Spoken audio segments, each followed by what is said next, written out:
नमस्कार दोस्तों, मैं हूं स्वप्निल पुरानी और स्वप्न स्टडीज इस ऑनलाइन एजुकेशन प्लेटफॉर्म पे आप सबका स्वागत है। आज हम बात करने वाले हैं एनसीईआरटीज के बारे में। जी हाँ, जब भी कोई यूपीएससी प्रिपरेशन की दुनिया में अपना पहला कदम रखता है तो उसका सामना होता है एनसीईआरटीज से। जब भी कोई टॉपर निकल के आता है वो एनसीईआरटीज का महत्व समझाता है। यूपीएससी का कोई भी जानकार एनसीईआरटी पढ़ने की सलाह देता है। जब भी कोई धार्मिक या सामाजिक विषय पर बहस होती है तो पुराणों के, वेदों के, उपनिषदों के संदर्भ दिए जाते हैं। और ठीक उसी प्रकार मुखर्जी नगर की गलियों में अगर आप किसी यूपीएससी से संबंधित टॉपिक पर आप चर्चा कर रहे हो तो एनसीईआरटी के संदर्भ दिए जाते हैं। एनसीईआरटी के किस चैप्टर पे, किस पेज पे कौन सी फैक्ट दी गई है, इस बारे में चर्चा की जाती है। इतना महत्व होता है एनसीईआरटीज का और आज हम इन्हीं एनसीईआरटीज के बारे में बात करने जा रहे हैं। इस पूरी चर्चा में हमारे साथ शामिल होने जा रहे हैं Shri Janmejay Khuntia sir. Shri Janmejay sir Delhi university school of open learning में इकोनॉमिक्स के एसोसिएट प्रोफेसर है और कुछ ही दिनों पहले उन्होंने स्कूल ऑफ ओपन लर्निंग के साउथ स्टडी सेंटर के डिप्टी डायरेक्टर के हैसियत से अपना पदभार संभाला है। दिल्ली यूनिवर्सिटी में पढ़ाने का लगभग 32 साल का अनुभव उनके पास है। इकोनॉमिक्स पर कई रिसर्च आर्टिकल सर ने पब्लिश किए हैं। Entrepreneurship and the under privilege इस नाम से उनकी किताब भी पब्लिश हो चुकी है और उसके साथ साथ इकोनॉमी पोस्ट कोविड इस नाम से उनकी एक नई किताब कुछ ही दिनों में आने वाली है। एनसीईआरटीज के पैनलिस्ट रह चुके हैं और एनआईओएस के पैनलिस्ट भी रह चुके हैं और इसके चलते कई एनसीईआरटीज और एनआईओएस के टेक्स्ट बुक्स के डेवलपमेंट में उनका एक बहुत बड़ा रोल रह चुका है। और अनुभव के इस पूरे महासागर को लेकर आज जन्मेजय सर हमारे साथ जुड़ चुके हैं।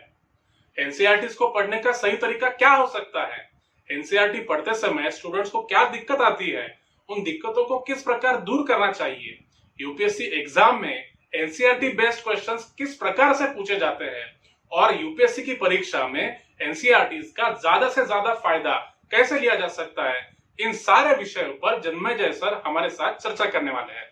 एनसीईआरटीज को कैसे पढ़ना चाहिए, एनसीईआरटी की notes, NCERT study material, NCERT summary, इस नाम से कई वीडियोस YouTube पे अवेलेबल होंगे। लेकिन आज एनसीईआरटी के द्रोणाचार्य से समझिए कि एनसीईआरटी को कैसे पढ़ा जाए। अगर आप इस टॉपिक को पिछले कई दिनों से सर्च कर रहे थे तो इस वीडियो को लाइक कर दीजिए और इस वीडियो को अंत तक देखिए ताकि आपके सारे सवालों का जवाब आपको मिल सके। इस चैनल को सब्सक्राइब कर लीजिए और बेल आइकन पे जरूर क्लिक कीजिए ताकि आने वाला कोई भी वीडियो आप मिस ना कर सके। तो चलिए दोस्तों, देखते हैं श्री जन्मेजय सर क्या बताते हैं। थैंक यू स्वप्निल, बहुत अच्छा लगा आपके इस फोरम में, इस प्लेटफॉर्म में इंटरेक्ट करने के लिए। और सारे जो स्टूडेंट्स हैं आपके, जितने सारे जो एक्सपेक्ट कर रहे हैं कि भाई फ्यूचर में कुछ करें, all young people, yes sir, और ये भारत के हमारे फ्यूचर हैं, इन सबको मैं शुभकामना देता हूं कि वो आपके साथ भी जुड़े हैं। I know you so well. You have been a very good, not only as a good person, but एक commitment है आपका यस सर, कि कुछ अच्छा करके दिखाए। और ये जो आपने किया है, ये जो मुहिम चलाया है कि स्टूडेंट्स को मदद करें, यंग लोगों को गाइडेंस दें ताकि वो इंडिया में कहीं ना कहीं अच्छा नौकरी लेके और सिविल सर्विसेज में अपना योगदान दें, वहाँ भी ज्वाइन करके। तो ये मुझे बड़ा अच्छा लगा और इसके लिए मैं आपको बधाई देता हूँ। और सभी स्टूडेंट्स जो लॉग इन किए हैं, मैं बहुत सारे लोगों को जो सामने मेरे दिख रहे हैं, सभी को मैं शुभकामना देता हूँ कि आपने मेरा ये सेशन को सुनने के लिए आए हैं। पहला क्वेश्चन आपको पूछता हूँ कि सर, यूपीएससी में कोई भी अगर सिलेक्ट होता है, कोई भी यूपीएससी का टॉपर सिलेक्ट होता है या यूपीएससी का कोई भी जानकार हो, वो एनसीईआरटी के जो बुक्स है वो पढ़ने की सलाह देता है।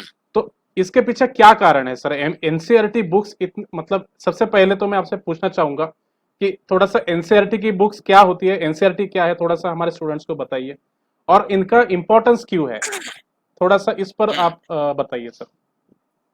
डेफिनेटली, मैं एनसीईआरटी से आज को 10 साल से जुड़ा हूँ, 10 साल से ज्यादा बल्कि हो गया है, 10-20 साल हो गया होगा, जब मैं उनका करिकुलम डेवलपमेंट यानी जो सिलेबस का स्ट्रक्चर चेंज हुआ था एनसीईआरटी में। बहुत बड़ा एक समय ऐसे आया था कि आप कोई भी ऑर्गेनाइजेशन में जो एजुकेशनल हो, चाहे वो कॉलेज हो, ऑटोनॉमस कॉलेज हो या यूनिवर्सिटी हो या ऐसे कोई संस्था हो जैसे एनसीईआरटी है जो राष्ट्रीय स्तर पे है, ऐसे संस्था जो है एनसीईआरटी का खास करके वो पूरा स्कूल का, पूरे इंडिया में स्कूल करिकुलम डेवलप करता है। और स्कूल करिकुलम डेवलपमेंट में आपने एक सिलेबस प्रोड्यूस किया और उस सिलेबस में आपने 5 साल 10 साल बच्चों को पढ़ाए, और एक समय ऐसे आता है कि सिलेबस को बदलते हुए समय के अनुसार सिलेबस को भी चेंज करना चाहिए। तो ऐसे एक समय आया था जिस समय मैं एनसीईआरटी से जुड़ा था कि एनसीईआरटी ने मुझे एक पैनलिस्ट के रूप में बुलाया इकोनॉमिक्स के सिलेबस को चेंज करने के लिए। और उस समय इकोनॉमिक्स 1990 या 2000 तक जो सिलेबस चल रहा था वो परिवर्तन हुआ, और हमने वो खास करके 11th और 12th क्लास के लिए, और 11th क्लास 12th क्लास के लिए जब ये परिवर्तन हुआ तो मैं उसमें योगदान दिया था। और उसमें हम बहुत सारे नए चीज लाए थे, बहुत सारे नए चीज लाए थे। और ऐसे नए चीज में क्या हुआ कि जैसे जो बच्चे इकोनॉमिक्स पढ़ते हैं, आपको मैं बता दूं इकोनॉमिक्स में 2 साल में 4 पेपर पढ़ना होता है, और ऐसे सभी सब्जेक्ट में है, हिस्ट्री में भी है, आपका पॉलिटिकल साइंस में है, सोशियोलॉजी में है, यस सर। बहुत सारे सब्जेक्ट हैं। हाँ, तो 2 साल में आपको 11th क्लास और 12th क्लास लेवल में पढ़ना पड़ता है, नंबर 1। तो मैं उसी तरह जुड़ गया एनसीईआरटी में, और हमने नए नए चीज इकोनॉमिक्स में डाले। आज जो जो बच्चे एनसीईआरटी में इकोनॉमिक्स, जो कोई भी स्कूल में इकोनॉमिक्स पढ़ता है या पढ़ रही है, वो इकोनॉमिक्स का जो सिलेबस स्ट्रक्चर चेंज हुआ था वो स्ट्रक्चर हमने दिया था। उसमें मैं एक मेंबर था, इसलिए मुझे बड़ा अच्छा लगता है कि भाई हमने एक मुहिम में योगदान दिया था। ये है पहली बात। दूसरी बात, जब हम कोई भी सिलेबस चेंज करते हैं तो उसके बाद स्टडी मटेरियल प्रिपेयर करना होता है, ये एनसीईआरटी का काम है। पहले जैसे आपने पूछा एनसीईआरटी क्या है, मैं एक इसके बारे में थोड़ा सा बता दूं। एनसीईआरटी ना केवल स्कूल का करिकुलम डेवलप करता है, करिकुलम का मतलब जैसे मैंने बताया सिलेबस हो, कैसे पढ़ाया जाएगा, टीचर बच्चों से क्या उम्मीद करता है, बच्चों के साथ मिलके कैसे उनके हिसाब से पढ़ाया जाएगा, ये सब चर्चा करता है एनसीईआरटी, और उसके ऊपर डिसीजन देता है। और वो डिसीजन आपके स्कूल्स में आ जाता है एक प्रिंटेड फॉर्म में कि आपको ऐसे पढ़ाना है। हर एक चैप्टर में आपको देखे होंगे सारे बच्चों को, आप जो भी जिनको भी पूछे, उसमें सिलेबस जब वो बच्चा देखता है उसमें लिखा होता है कि इस टॉपिक के लिए इतना घंटा पढ़ेगा, इतना चैप्टर्स होंगे और इस ये पॉइंट्स होंगे, और उसमें इतना मार्क्स होगा जो पेपर में पूछा जाता है। तो एक पूरा स्ट्रक्चर देना एनसीईआरटी का काम है। इसमें बच्चों का स्कूल के लेवल में इधर उधर कोई गुंजाइश नहीं रखा जाता है, वो शुरू से बताया दिया जाता है जब साल शुरू होता है। कॉलेज में फिर भी जब बच्चा बहुत मैच्योर्ड है तो कॉलेज में क्या होता है कि आप कभी भी कोई बीच में कोई परिवर्तन लाते हो, तभी भी बच्चा थोड़ा बड़ा छोटा मोटा परिवर्तन हम एक्सेप्ट कर लेते हैं, लेकिन स्कूल लेवल में वो हो नहीं सकता। बच्चे को आप शुरुआत से जो पढ़ाओगे वो एंड तक रहेगा, इसीलिए क्योंकि उनको उस समय इतना जो है चेंज करना ठीक नहीं होता, इसलिए एनसीईआरटी शुरू से पूरा पैटर्न दे देता है कि आपको ऐसे पढ़ाना है। दूसरी बात, क्या पढ़ाना है, आपने सिलेबस तो दे दिया, लेकिन सभी बच्चों को ये मैं बता दूं, मान लिए इकोनॉमिक्स का कोई टॉपिक है, मान लीजिए पॉपुलेशन, जनसंख्या, यस सर। जनसंख्या के बारे में सारे बच्चे, एनसीईआरटी में एक चैप्टर आया कि भाई जनसंख्या के बारे में पढ़ाना है, लेकिन जनसंख्या में क्या पढ़ाया जाएगा, ये बहुत बड़ी बात है। क्यों? क्योंकि आप जनसंख्या के साथ बहुत सारे चीज जोड़ के देखते हैं।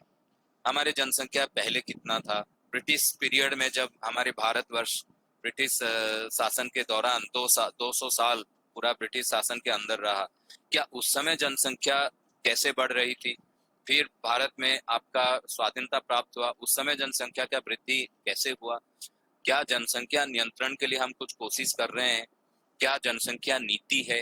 हाँ, और जनसंख्या के साथ हमारे सुविधाएं असुविधाएं जो भी है वो डेवलप हो रहा है कि नहीं, और असुविधाएं जो है उसको हम एड्रेस कर रहे हैं कि नहीं, सरकार उसके प्रति क्या क्या कदम, क्या क्या जो निर्णय लेता है, क्या क्या कदम उठाती है, ये सब बारे में पढ़ाया जाता है। और उसमें लिखा जाता है भाई जनसंख्या के ऊपर अगर ये चैप्टर होगा तो ये 3 घंटे से ज्यादा नहीं होना चाहिए या 3 पीरियड से ज्यादा नहीं होना चाहिए, ये सब बताया जाता है। ओके तीसरी बात, ओके हाँ तीसरी बात, स्टडी मटेरियल।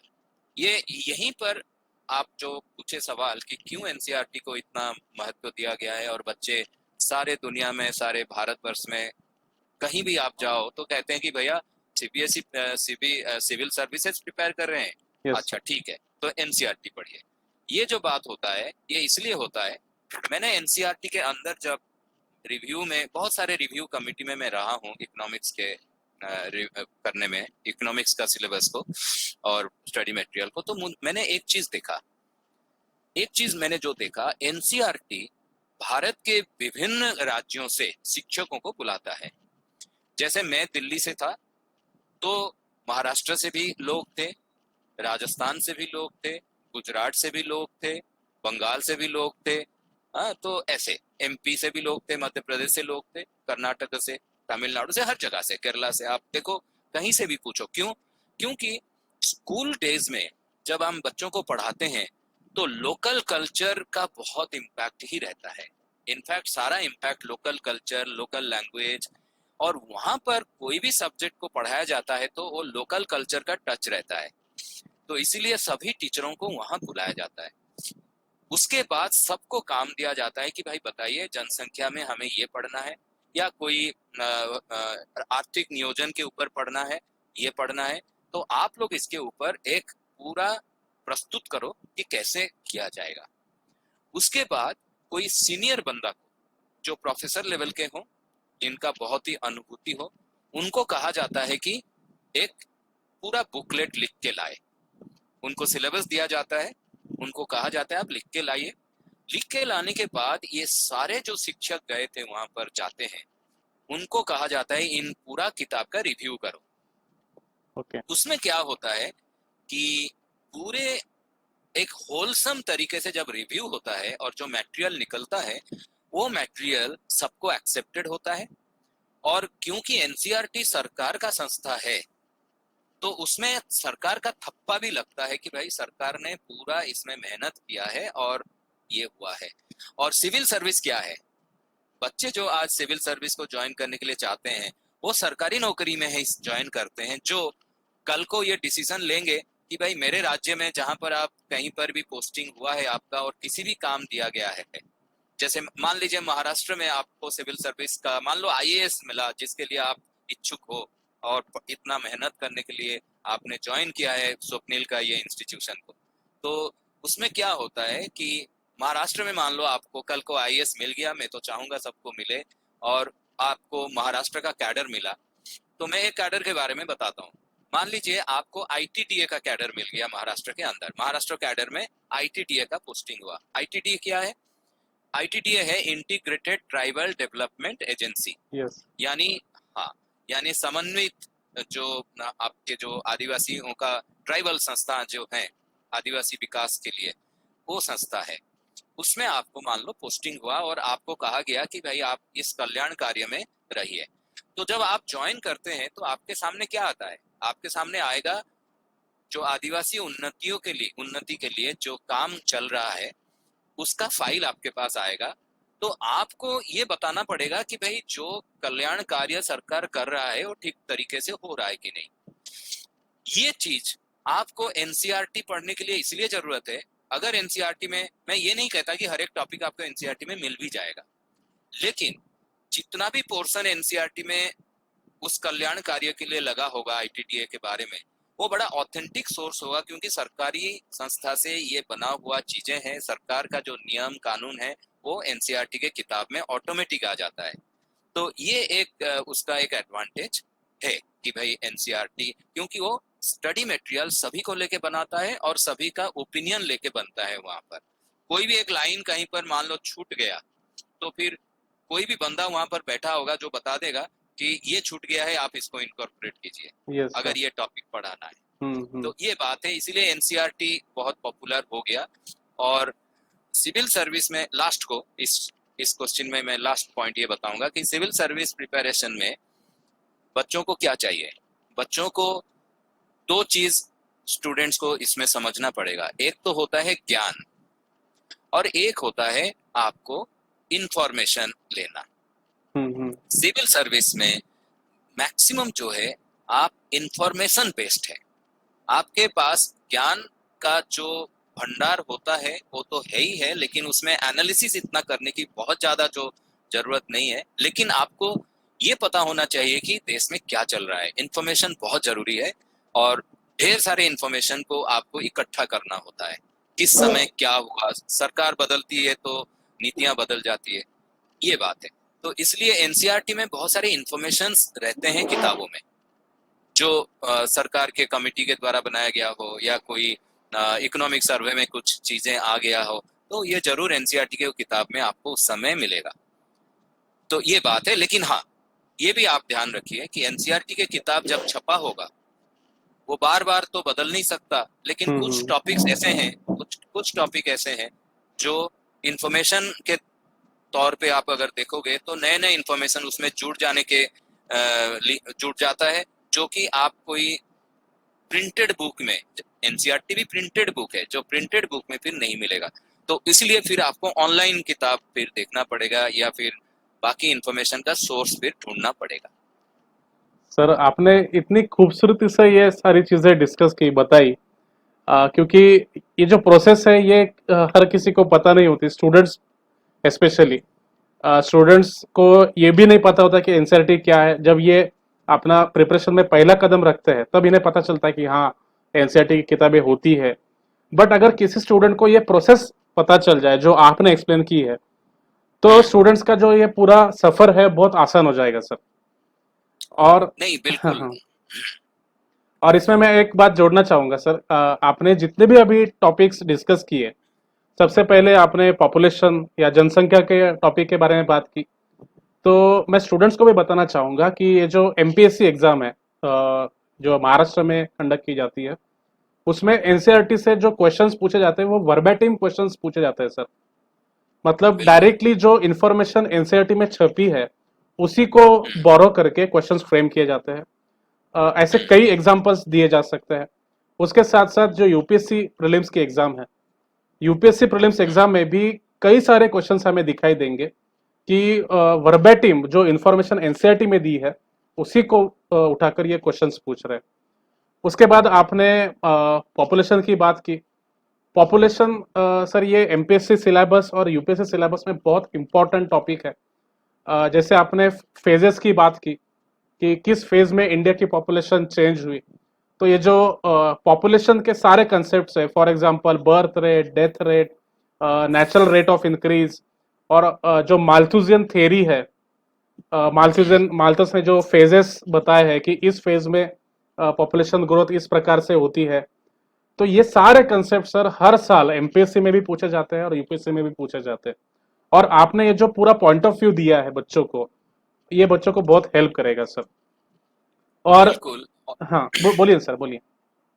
हाँ, नहीं, इसमें और एक जो एनसीईआरटी का जो पॉइंट आपने बताया, और एक बात है, क्योंकि एक टीचर ये बात को कह सकता है या जो इवैल्यूएट करता है बच्चों का पेपर्स को, टीचर्स हम लोग जैसे इवैल्यूएट भी करते हैं, तो उनके साइड से मैं ये बताऊंगा कि एनसीईआरटी का खासियत इसमें भी है, जो सोर्सेस होते हैं ना इंफॉर्मेशन के, आप किसी भी बारे में पढ़िए, कोई भी टॉपिक के बारे में मान लो उठाया पढ़ा है, उसमें आपको 4-5 मत मिलेगा जरूर। Yes sir. लेकिन हाँ, जब 4-5 मत मिलता है बहुत सारे जगह पे, जैसे पॉलिटिक्स में हम कहते हैं बीजेपी कुछ बात करता है तो कांग्रेस और कुछ बात करता है, तो शिवसेना और कुछ बात करता है, तो आपके पास बहुत सारे पॉलिटिकल पार्टीज जैसे होते हैं, उनका नजरिया अलग अलग होता है।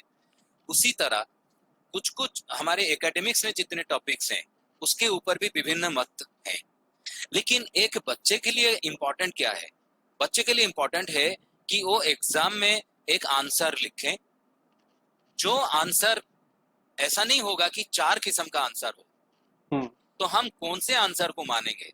इसीलिए भी एनसीईआरटी का वहां पर अहमियत या वो वजूद आ जाता है कि भाई एनसीईआरटी जो कहा है वही ठीक है, क्योंकि आप 5-6 चीजों को क्यों देखोगे? एनसीईआरटी का जो मत है वही ऑफिशियल मत को लेके बच्चों को, मतलब एग्जामिनर को ये भी कहा जाता है कि भाई देखो, इसमें 10-12 मत हो सकता है, सारे सही भी हो सकते हैं, लेकिन हमें बच्चों को मार्क तो एक ही के ऊपर देना है हमें, इसीलिए बच्चों को बहुत ज्यादा कॉम्प्लिकेटेड ना करके जो एनसीईआरटी बताया है, क्योंकि NCERT is backed by entire thing, जैसे मैंने बताया पूरा सेंट्रल गवर्नमेंट का एजेंसी है और बहुत ही रिलायबल इसी वजह से है, उसमें रिसर्च होता है, सारे लोगों को बुलाया जाता है, कोई ऐसा नहीं कि कोई एक बंदा जाके वहां पर ऐसे बना दिया, तो इसीलिए कोई मोनोपोली भी नहीं है। तो इसी वजह से वो कहते हैं कि चलो एनसीईआरटी का जो आंसर है उसी को हम सब मान लेते हैं, क्योंकि एंड में किसी एक को तो मानना है, यस तो इसी वजह से भी एनसीईआरटी चल जाता है। सर, इसमें एक मैं बात ऐड करना चाहता हूँ कि जितने भी टॉपर्स मैं बात करता हूँ हमेशा, मेरे जितने भी हाँ। स्टूडेंट्स यूपीएससी में सिलेक्ट हुए हैं उनसे मैं हम्म, जब रिव्यू लेता हूँ तो उनका कहना होता है कि सर अगर हम एनसीईआरटी के पॉइंट ऑफ व्यू से आंसर्स लिखते हैं, एनसीईआरटी को पढ़कर हम उनके जो पॉइंट्स है अगर वो आंसर में यूज करते हैं तो हमारे मार्क्स इंक्रीज हुए हैं। ये हम्म, काफी टॉपर्स का सर मतलब एक्सपीरियंस भी है और बताते भी है। हाँ, यही कारण है, यही यस सर। कारण है, क्योंकि एनसीईआरटी आंसर्स को ऑफिशियली एक इंटरनली उन लोगों का रिकॉग्निशन दिया गया है कि भाई एनसीईआरटी आंसर को हम जैसे बेंचमार्क कहा जाता है ना, वो बेंचमार्क मान जाते हैं, मान लेते हैं, और बच्चा अगर उसी को लिखा है तो हम मार्क काट नहीं सकते, यस तो सर। ये वाली बात हो जाता है। और दूसरी बात ये भी है कि एनसीईआरटी के बियॉन्ड भी जाना पड़ेगा, ये भी मैं आप लोगों को बता दूं। ओके। कुछ, हाँ, कुछ सिलेबस में ऐसे ऐसे चीजें आती है, फॉर एग्जाम्पल इतिहास या पॉलिटिकल साइंस या सोशियोलॉजी, ये ऐसे टॉपिक्स हैं जो, या ऐसे पेपर्स हैं जिसमें एनसीईआरटी का बहुत ज्यादा मतलब योगदान है और बहुत एक्सटेंसिव है। लेकिन इकोनॉमिक्स में कहीं ना कहीं इंडियन इकोनॉमी में इतना भास्ट है, और ये भी ना भूलें कि एनसीईआरटी को पढ़ने वाले बच्चे एक्चुअली है 11th और 12th क्लास के। ये अलग बात है कि हम सिविल सर्विसेज में उस मैटर को पढ़ के उसके लिए आंसर प्रिपेयर कर रहे हैं, ये अलग बात है, लेकिन सिलेबस भी तो है ना एनसीईआरटी का, तो वो सिलेबस 11th-12th क्लास के लिए। और सिविल सर्विस में जो सिलेबस है वो पूरा समुंदर है, पूरा वास्ट ओशन है। तो इसलिए मैं आप लोगों को एक सलाह दूंगा कि एनसीईआरटी को बेस जरूर बनाइए, लेकिन इकोनॉमिक्स के लिए खास करके आप देखोगे कि बहुत सारे चीज जो सिविल सर्विस में आता है वो हो सकता है कि वो सिलेबस के लिमिटेशन के कारण एनसीईआरटी में उसका आंसर आपको ना मिले, राइट। क्योंकि इंडियन इकोनॉमी का जो किताब है उसमें हमने काफी योगदान दिया था।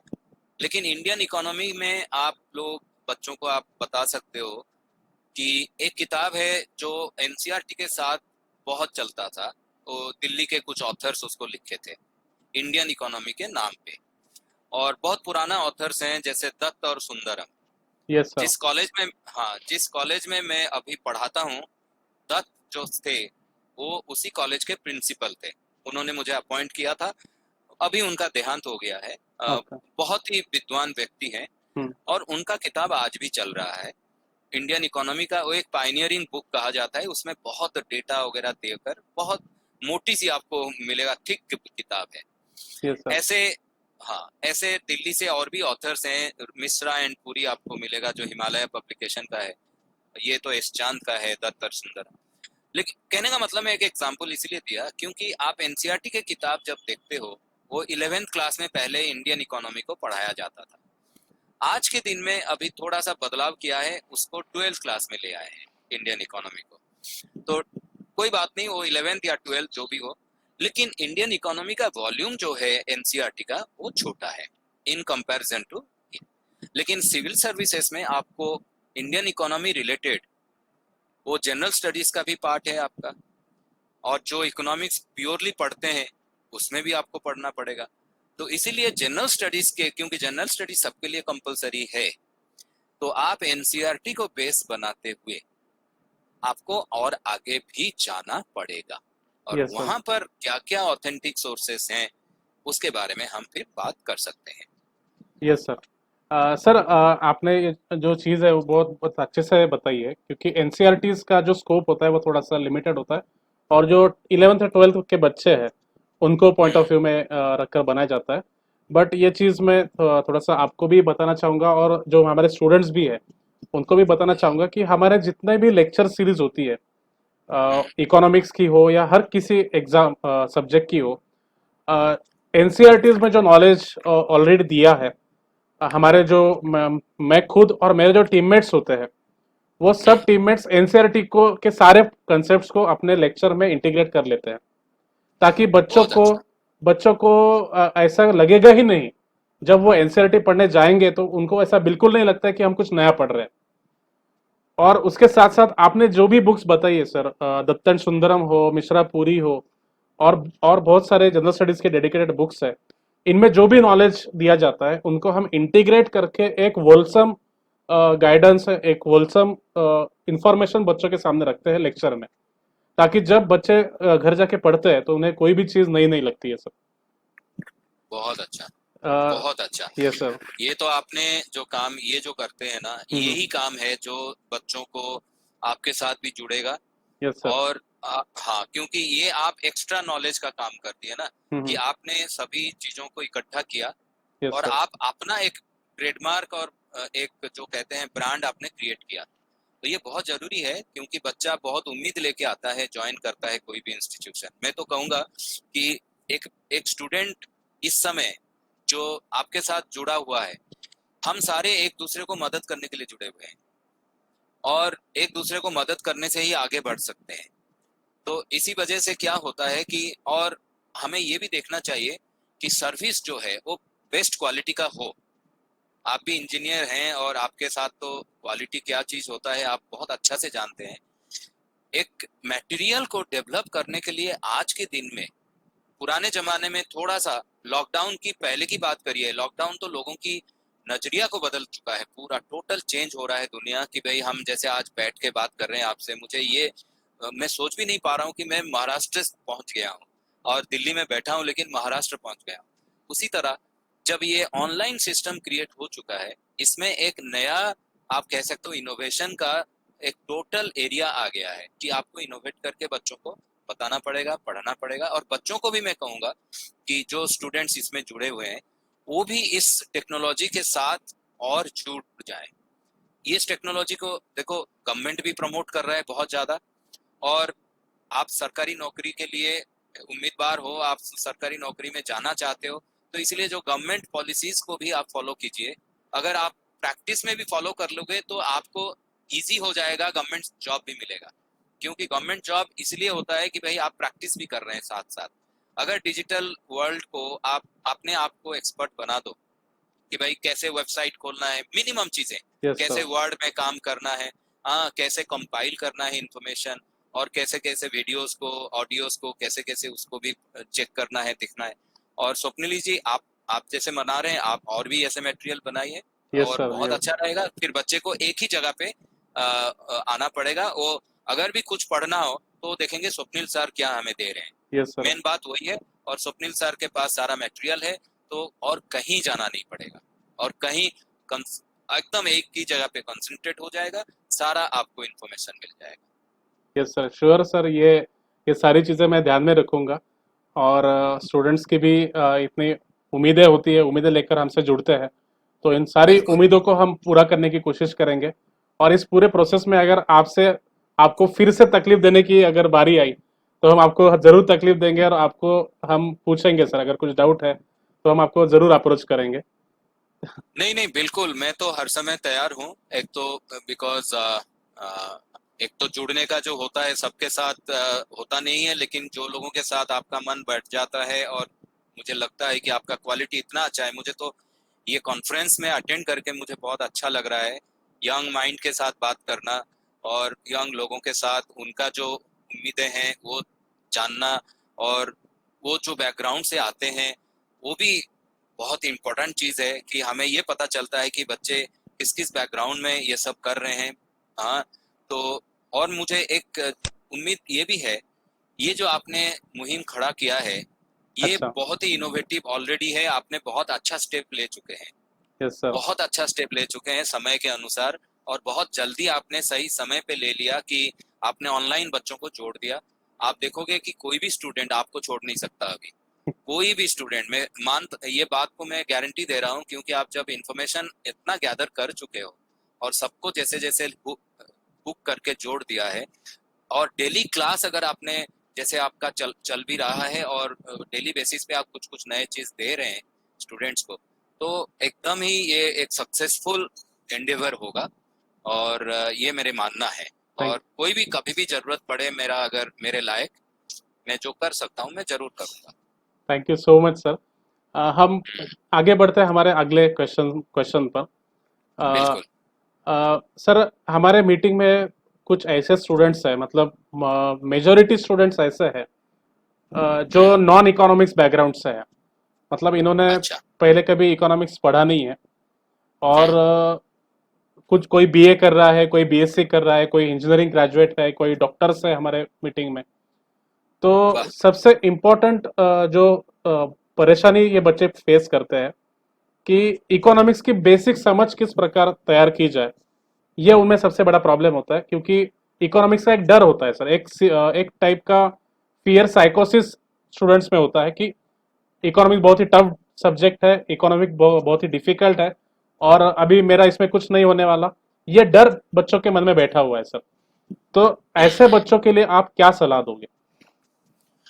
मैं तो ये कहूंगा कि जैसे मैथ को सुनते ही लोग डरते हैं, हाँ, लेकिन मैथ के बिना काम नहीं चलता। आप डे टू डे बेसिस में जो मैथ करते हैं वो आप ये नहीं सोच सकते हैं कि आप इतना अच्छा काम कर रहे हैं मैथ में, लेकिन जब मैथ का नाम सुनते हैं तो डर जाते हैं।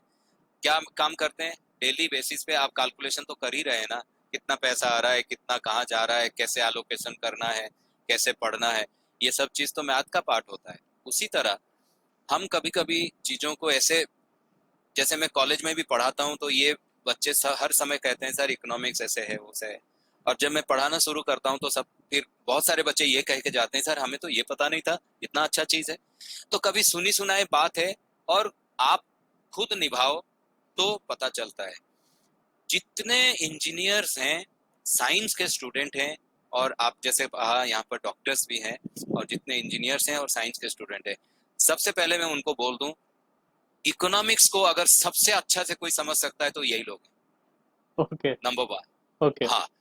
हाँ, आप जिसका भी एग्जाम्पल ले लो, आप रघुराम राजन, वो तो बीटेक किया हुआ था और इकोनॉमिक्स में पीएचडी करके अभी आईएमएफ में बैठे हैं, शिकागो में इतने बड़े। और बहुत सारे लोगों का आप नाम लीजिए इंडिया में, महलोनोबिस जिनको हम कहते हैं, प्लानिंग जो है इंडिया में उनके द्वारा शुरू हुआ था जवाहरलाल नेहरू जी के साथ। उन्होंने 5 ईयर प्लान डॉक्यूमेंट उन्होंने सबसे पहले बनाया इंडिया में, टीसी महालोनोबिस। Yes sir. वो फिजिसिस्ट थे, फिजिक्स के बंदे थे, वो फिजिक्स पढ़ाते थे। तो ऐसे आप इकोनॉमिक्स को क्यों हम ऐसे बोलते हैं, पहले पहले वो मैं बता दूं, फिर मैं बोलूं कि इकोनॉमिक्स क्यों बहुत आसान है और इकोनॉमिक्स पढ़ना क्यों लाइफ में जरूरी है। देखिए, मैं भी साइंस बैकग्राउंड में था, 12th तक साइंस पढ़ा, फिर मैंने जब इकोनॉमिक्स ऑनर्स किया तो फिर जब मैं चेंज किया तो इकोनॉमिक्स ऑनर्स किया। और इकोनॉमिक्स को बहुत जगह पे वर्ल्ड में साइंस माना जाता है। इसका एक कारण है, आप इकोनॉमिक्स के अंदर सब कुछ पढ़ते हैं। इनफैक्ट आप पॉलिटिकल साइंस के थ्योरीज को लेकर, पॉलिटिकल साइंस का टॉपिक्स को लेकर, आप सोशियोलॉजी का टॉपिक्स देख लीजिए, वो सब आप इकोनॉमिक्स में पढ़ते हैं। उसका एनालिसिस ये होता है, इकोनॉमिक्स ने क्या किया है, नंबर को मिला दिया है आपने एनालिसिस में। नंबर जहां पर है वहीं पर थोड़ा सा डर लगता है। क्या है? नंबर। मैथमेटिक्स में नंबर है, तभी लगता है यार इसको बैठ के दिमाग खपाना पड़ेगा, प्लस माइनस डिवीजन मल्टीप्लिकेशन या ये सब। लेकिन इकोनॉमिक्स में भी नंबर है। क्यों? क्योंकि हम इकोनॉमिक्स में, इंडियन इकोनॉमी में डाटा के बिना काम नहीं करते। भाई आप बताओ, भारत की जनसंख्या पूरे पूरे विश्व में हम द्वितीय स्तर पे अभी चाइना के, और कभी ऐसे भी समय आ सकता है कि चाइना को हम क्रॉस कर जाएंगे। ये क्यों हम बोलते हैं? हम इसलिए बोलते हैं, इतना सारा नहीं बोल के, अगर हम कहते हैं भारत की जनसंख्या 140 करोड़ ऑलमोस्ट है, तो 140 करोड़ बोलते ही हमें पता चल जाता है भारत कहां पर है। तो नंबर एक ऐसा चीज है, हम कहते हैं ना कि गॉड स्पीक्स इन नंबर। भगवान का जो लैंग्वेज है, जो भगवान का जो भाषा है, वही नंबर है। हम तो विभिन्न बोली में बोलते हैं, कोई मराठी में बोलता है, कोई उड़िया में बोलता है, लेकिन भगवान जो है वो नंबर में बात करते हैं। तो इसीलिए नंबर जो है, आप नंबर बता दो तो छोटे से नंबर पे आप इतने सारे बात बता देते हो कि बहुत सारा डिस्क्रिप्शन करने की जरूरत नहीं है। उसी तरह इकोनॉमिक्स में नंबर का यूज होता है, स्टैटिस्टिक्स का यूज होता है थोड़ा बहुत। लेकिन मैं एक टॉपिक देता हूं, आप बताओ, सोशल डेवलपमेंट। उसमें सोशल डेवलपमेंट में पॉवर्टी है, गरीबी है, उसको पढ़ना है। शिक्षा नीति है, शिक्षा के बारे में, हेल्थ के बारे में पढ़ना है। मैं सभी स्टूडेंट को ये पूछता हूँ, क्या शिक्षा के बारे में जब आप पढ़ोगे, क्या आप ये नहीं बताओगे कि भाई मैं जिस जिला में रहता हूँ, मैं जिस गांव में रहता हूँ, वहां पर 50% लोग अनपढ़ हैं, तो 50% बताना क्या दिक्कत है इसमें? वही इकोनॉमिक्स हो जाता है। Yes sir. और जब पॉलिटिकल साइंस का बंदा बोलेगा, वो कहेगा कि महाराष्ट्र के इस गांव में इतने लोग अनपढ़, महाराष्ट्र के गांव में अनपढ़ बहुत हैं, या पढ़े लिखे लोग बहुत हैं, वो ऐसे बताएगा। लेकिन इकोनॉमिस्ट बताएगा 50% लोग, या 20% लोग, या 100% लोग। क्योंकि इकोनॉमिस्ट चाहता है कि चीजों को बारीकी से देखा जाए ताकि हम बात कर पाए।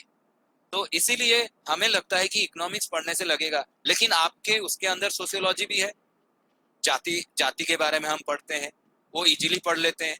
लेकिन इकोनॉमिक्स में जब पढ़ोगे, हम कहेंगे भाई जो अनुसूचित जाति हैं या जो पिछड़े वर्ग के लोग हैं, उनको उनके कल्याण के लिए काम करना चाहिए, ये इकोनॉमिस्ट बताएगा। अगर आप अनुसूचित जाति कितने हैं उनका नंबर नहीं बताओगे, तो उनके लिए कैसे आप कल्याण काम करोगे? यही बात होता है। तो इकोनॉमिक्स एक अप्लाइड सब्जेक्ट बन जाता है, लेकिन उसके अंदर सोशल साइंस के सभी टॉपिक्स रहता है पढ़ने के लिए। इसलिए मैं तो कहूंगा, मैंने जब इकोनॉमिक्स लिया था, यही सोच के लिया था कि इकोनॉमिक्स में सब कुछ पढ़ने के लिए मिलता है।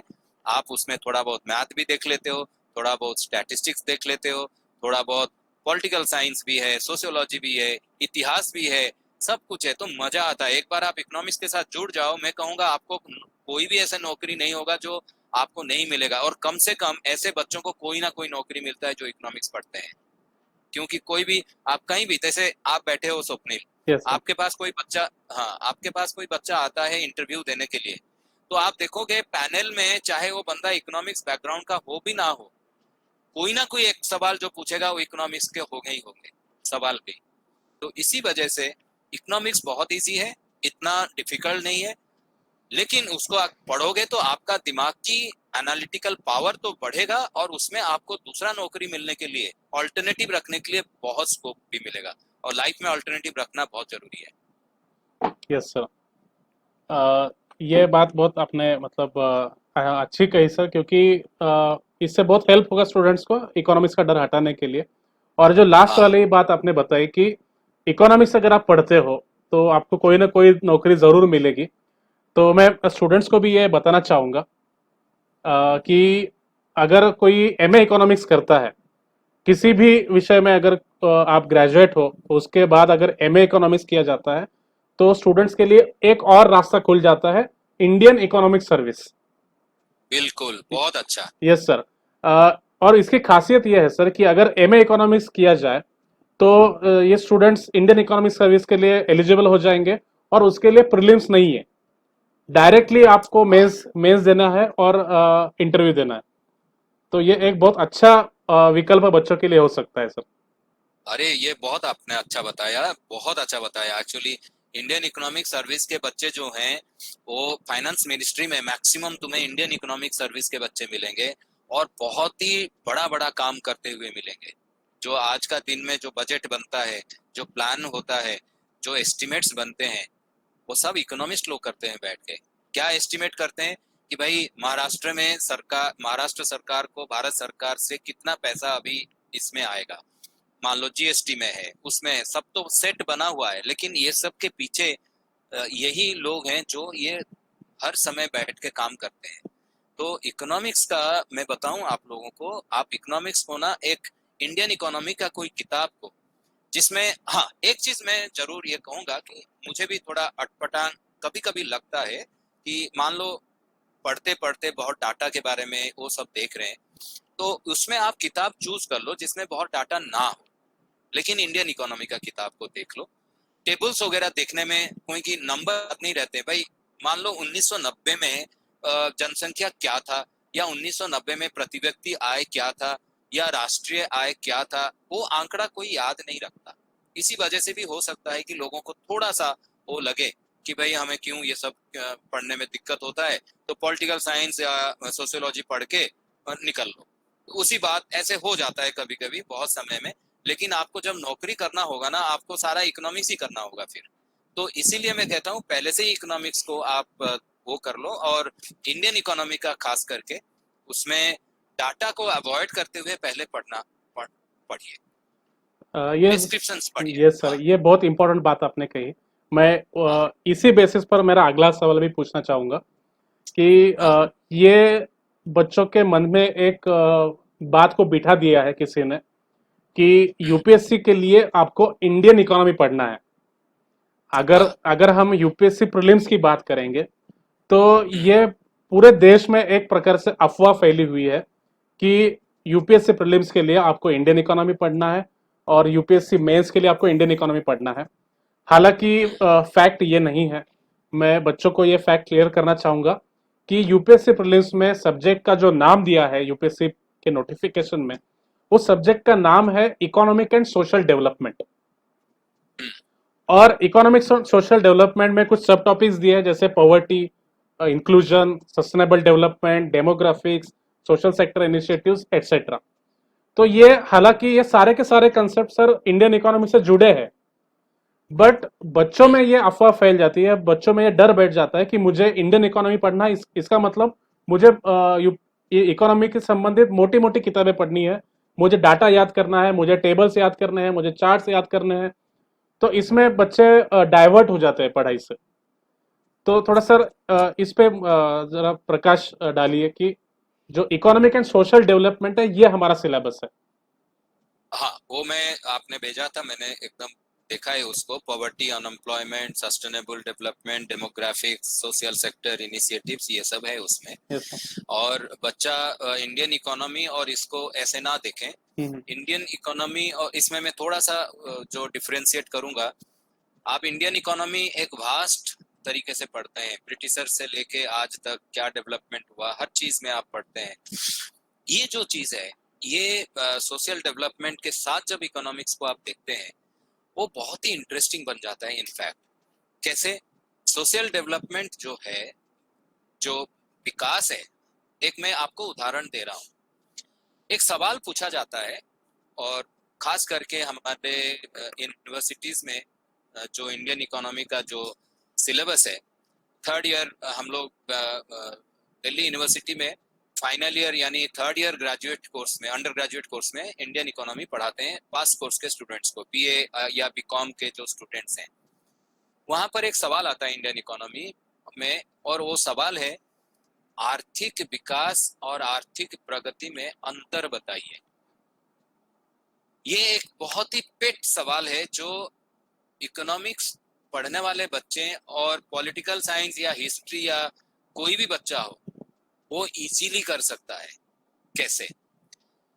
आप देखिए, आर्थिक प्रगति एक ऐसा वर्ड है जिसमें हम ये कहते हैं, फॉर एग्जाम्पल, कि भारत में प्रति व्यक्ति आय सन 2000 में मान लो 100 रुपया था, और सन 2001 में 102 हुआ, 2002 में 103 हुआ। यानी ये बताने से हम ये कह पाते हैं कि प्रति व्यक्ति आय बढ़ रही है।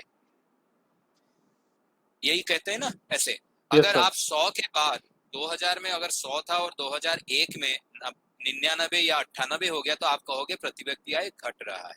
Yes sir. ठीक है, यानी नंबर को आप ऐसे बताते हो कि अगर कोई चीज बढ़ता है तो नंबर आगे जाएगा, अगर कोई चीज कम होता है तो नंबर पीछे जाएगा। उसी तरह राष्ट्रीय आय, भारत में राष्ट्रीय आय मान लो इतना लाख करोड़ रुपया है, और वो 1950 से लेके आज तक अगर हम देखेंगे तो वो भी बढ़ रहा है। अभी ऐसे बढ़ने को, जिसको कि संख्यावाचक है, प्रति व्यक्ति आय में बढ़ना, वृद्धि होना, फिर आपका प्रति व्यक्ति आय के साथ राष्ट्रीय आय में वृद्धि होना, या फिर आप जो निवेश करते हो, क्या है, महाराष्ट्र सरकार ने बोला कि भाई इस गांव में एक सड़क बनेगी, तो जिस साल सड़क बनेगा अगले साल अगर आप कोई बंदा वो गांव को जाएगा और देखेगा कि अरे सड़क बन चुकी है, तो वो बंदा कहेगा अरे देखो यहाँ तो सड़क बन गया है, यहाँ पर लोगों का आय बढ़ गया है, क्योंकि लोग सड़क की वजह से आना जाना शुरू कर दिया, यातायात शुरू हो गया, तो फिर इंडस्ट्री भी आ जाएगा, कल को कोई बंदा वहां पर बैठ के बेचना शुरू करेगा, ये सब होगा, तो लोगों की आय बढ़ेगी। तो जब ये इससे बढ़ने को हम कहते हैं आर्थिक प्रगति, यानी ये संख्यावाचक है, आय बढ़ा, उसको आपको संख्या में बोलना पड़ता है कि भाई मेरा आय कितना बढ़ा, मेरा निवेश जो हम करते हैं कितना बढ़ा, मेरा बचत हो रहा है वो कितना बढ़ा। लेकिन विकास क्या है, वो भी आर्थिक रूप में है। विकास क्या है, उसके साथ आप साथ देखो, हाँ, नहीं नहीं बिल्कुल, सऊदी अरब का मैं एग्जांपल दे रहा हूँ, सऊदी अरब, मिडिल ईस्ट कंट्रीज में, वहां आप चले जाइए, जो कि भारत से कितने लोग आप देखो वहां चले जाते हैं इस चक्कर में कि वहां नौकरी जो मिलता है, पैसा बहुत कमा सकते हैं, तेल का पैसा है, और वहां के जो लोग हैं अरबों खरबोपति हैं, जो बड़े बड़े, जो कहते हैं बड़े बड़े शेख जो हैं, आप लोग जानते हो, उनके पास, यहाँ तो कहते हैं कि भाई मैं बहुत अमीर हूं तो मेरे पास एक बहुत बड़ा मर्सिडीज होगा या BMW होगा। वहां अमीर है तो अपना प्राइवेट जेट होता है, हेलीकॉप्टर होता है, घूम के आ जाते हैं, है ना।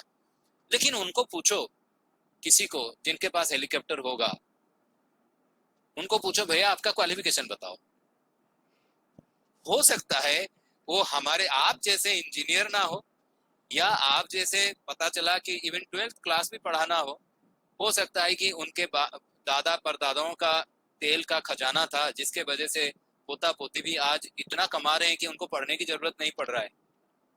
हम इसको आर्थिक विकास नहीं कहेंगे। तो आर्थिक विकास में क्या जुड़ जाता है, आर्थिक विकास में यही चीज जुड़ता है कि आपका शिक्षा क्या है, आपका सभ्यता क्या है, क्या आप प्रदूषण में रहते हो।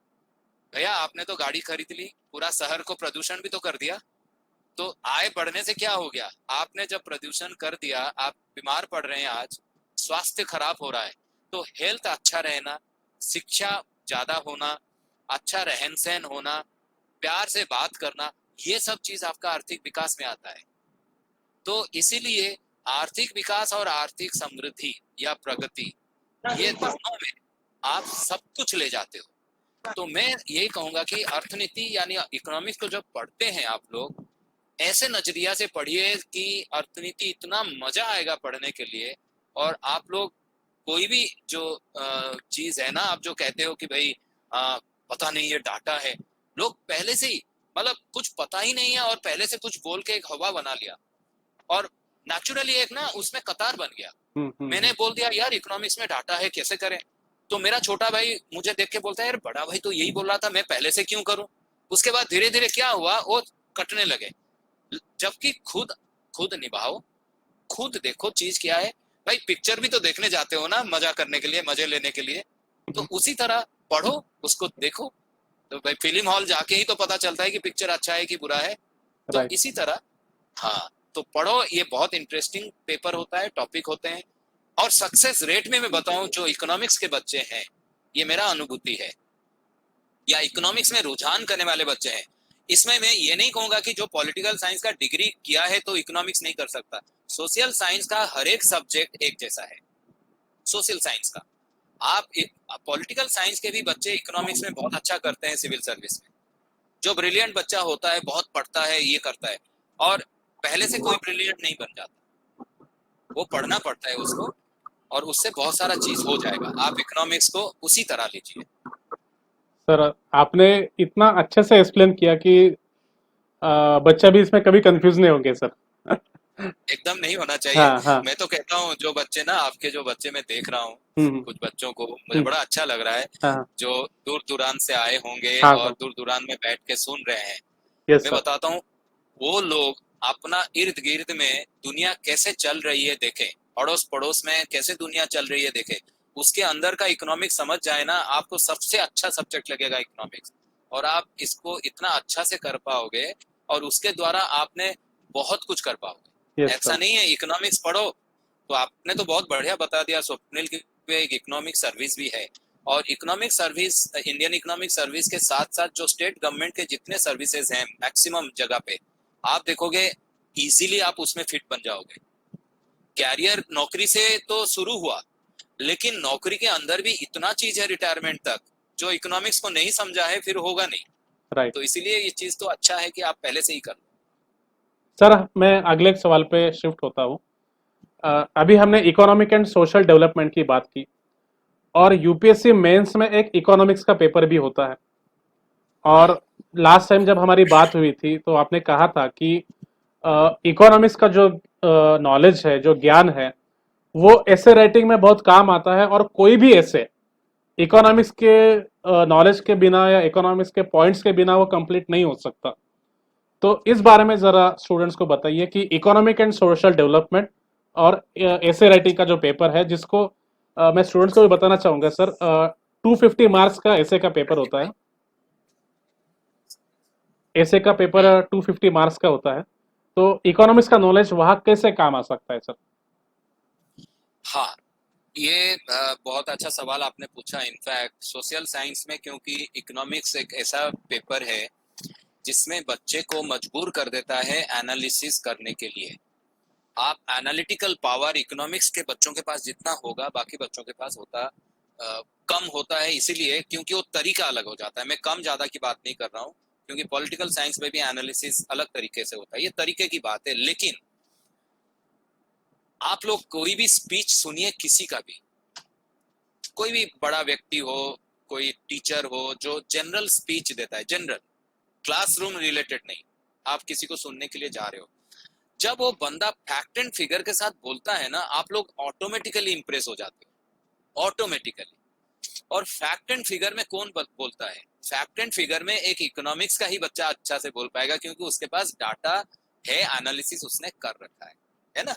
आप देखो, डाटा को एनालिसिस आप जब करते हो, तो एक शुरुआत के लिए मैं खाली बताता हूँ, सिंपल दो ही तरीका होता है। एक होता है, आपने ग्राफ देखा और उस ग्राफ में मैं ऐसे दिखा रहा हूँ कि यहाँ से जो ग्राफ शुरू हुआ और ऐसे गया, तो आप, कोई भी बंदा जो कुछ भी नहीं पढ़ा वो भी बोल देगा ये बढ़ रहा है। उसी तरह जो नंबर को समझता है वो एक टेबल के फॉर्म में भी देख लेता है, और टेबल में 1990 में 5 है, 1992 में 10 है। तो टेबल और ग्राफ, यही दोनों ऐसा एक चीज है जिसके बियॉन्ड आप नहीं भी जाओ, चल जाएगा, और एनालिसिस का वो एक पार्ट बन जाएगा। तो उसमें आया ऐसे राइटिंग। यूपीएससी ने जैसे ऐसे राइटिंग को क्यों इंट्रोड्यूस किया था, वो भी आपको समझना पड़ेगा। धीरे धीरे क्या हुआ है, समय के अनुसार सिविल सर्विसेज का जो नेचर है वो भी चेंज हुआ है। ऐसे एक समय था कि लोग याद करके कुछ कुछ चीजों को रट के चले जाते थे, और वहां पर उगाल दिया और पता चला कि मार्क्स मिल गए, आईएएस बन गए। ठीक है, सोशल साइंस में ऐसे ऐसे कुछ सब्जेक्ट्स हैं जिसमें आपको, जैसे मैथ, चाहे कुछ भी कह लो, आप रट नहीं सकते। लेकिन मैं ये कह सकता हूँ, कुछ सब्जेक्ट ऐसा है जो मैं रट सकता हूँ। आज मैं टीचर भी हूँ, लेकिन मैं अगर हिस्ट्री पढ़ाना चाहता हूँ, पॉलिटिकल साइंस पढ़ाने जाऊंगा, तो मैं याद करके भी जा सकता हूँ। लेकिन इकोनॉमिक्स में ऐसा एक चीज है कि कुछ चीजें हैं जो बहुत ज्यादा याद नहीं कर सकते, आपको कंसल्ट करना पड़ता है। लेकिन वो एनालिसिस के पार्ट पे अगर आप उसको रखते हो, वो एनालिसिस में मदद करता है, उसको एनरिच कर देता है। तो यूपीएससी ने सोचा कि हम कुछ सिलेबस को बदले जिसमें बच्चों का एनालिटिकल पावर को देखें, और इसी वजह से ये ऑप्शनल सिस्टम का बहुत चेंज हुआ। और आज के दिन में आप देखो, जो स्टैटिस्टिक्स या डाटा एनालिसिस टाइप का जो चीज प्रीलिम्स में हो या जनरल स्टडीज में जो हो, थोड़ा मोटा इंट्रोड्यूस किया गया, इसी वजह से कि भाई हम बच्चों से ये उम्मीद करते हैं। क्योंकि बहुत सारा रिपोर्ट ये आता था इंजीनियर्स के लिए भी कि भाई हमारा इंजीनियरिंग इंस्टीट्यूट जो इंजीनियर्स बनाते हैं, तो उसमें बहुत इंजीनियर हैं जो एम्प्लॉयबल नहीं है। उसी तरह यूपीएससी में भी ये खबर आया कि भाई ठीक है, हम लोगों को तो, ब्रिलियंट लोगों को तो ले ही रहे हैं, लेकिन उनका उस टाइप का ओरिएंटेशन नहीं हो रहा है जो होना चाहिए। तो वो सिलेबस में ही उन्होंने कर दिया कि पहले से ही बच्चा पढ़ के आएगा तो फिर वो ओरिएंटेड हो जाएगा। तो इसीलिए ऐसे जो है, इसी तरीके से ऐसे को भी इंट्रोड्यूस किया गया।